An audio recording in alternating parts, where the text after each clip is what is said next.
Ano kayang meron? Pinasurrender daw ang mga telepono ng mga reporter dyan sa seremonya sa pagpirma ng 2026 national budget.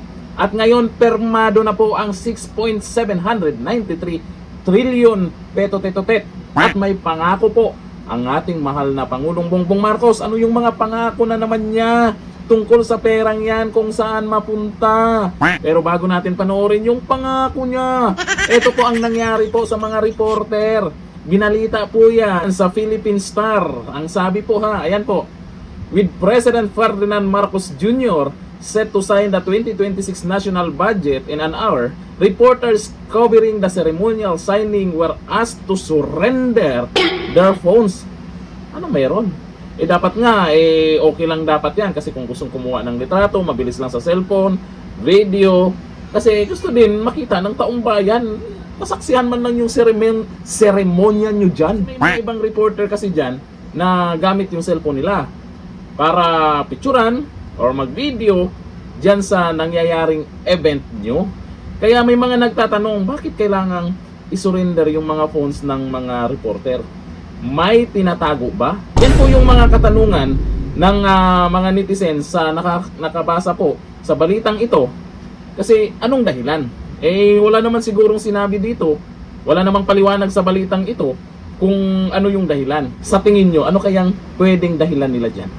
Bakit may paganyan? Ganun pa man, permado na.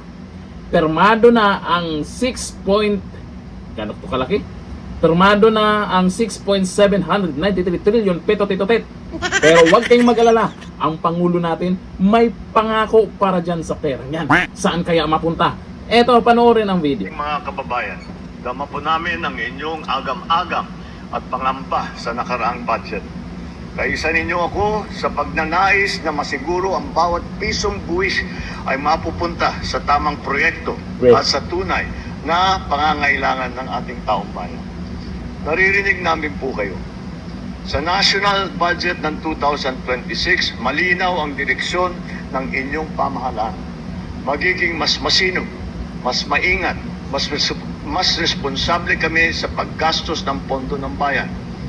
Ang bawat programa at proyekto ay dadaan sa masusing pagsusuri upang masiguro na ito ay may malinaw na benepisyo sa mamamayan, lalo na sa sektor na mga nahigit na nangangailangan. Pagtatrabaho ang administrasyong ito upang mapabuti ang sistema, mapalakas ang pananagutan at matuldukan ang katiwalian. Sa lahat ng adhikaing ito, dalangin ko na maging katuwang namin ang bawat mamamayang Pilipino. Ang pagbabantay, ang pagtatanong, ang pag-uulat, at ang pakikilahok sa mahahalagang bahagi ng isang gumaganang demokrasya. Kasama ninyo kami sa layunin, tiyakin na ang budget ng bayan ay para sa bayan. Hindi tayo napapayag na mapunta sa kurakot ang salaping pinaghirapan ng bawat Pilipino. Sa pagharap ngayon natin sa bagong taon, nawa ang apoy na nag-aalab sa ating mga puso ay magdulot ng tunay na pagbabago tungo sa isang maunlad na kinabukasan. Mabuhay ang bagong Pilipino, mabuhay ang bagong Pilipinas. Ayan. Yan yung pangako ng ating mahal na Pangulo. Naniniwala ba kayo sa mga pangako? Panibagong pangako na naman. Safe na safe ang perang yan. Para yan sa taong bayan. Naniniwala ba kayo sa mga ganyang pangako niya? Dapat maniwala daw tayo dyan. Ayon sa mga loyalista nga paniwalang-paniwala sila dyan. Yung 2025 budget, hindi pa tapos ang investigasyon, wala pang mga politikong nanagot, at hindi pa kontento yung taong bayan sa resulta ng investigasyon nila, sa ginagawang investigasyon nila. Tapos eto yung mabalitaan natin, nangangako na naman. Di wow. Sabi po yan sa mga nag-comment dyan ha. Ayon dito kay Angelita Manalo, bumaba ka kung dama mo ang tao. Sabi niya. Sabi ni Richard N. Solanya, maraming nag-comment na ganyan. Pwede nga. Di nga, totoo ba? Mga ganong comment, mga katanungan lang naman nila yan. Ewan ko lang kung bakit hindi sila naniniwala. O sabi ni Ray Molanida, yari na uli, kawawa Pilipinas. Pero kahit papano, dyan sa video, masayang masaya sila. Pati yung nasa tabi niya, pati yung katabi ng katabi niya, lahat sila masayang masaya. Sana all masaya. Pero bakit yung mga nag-comment dyan, hindi sila masaya?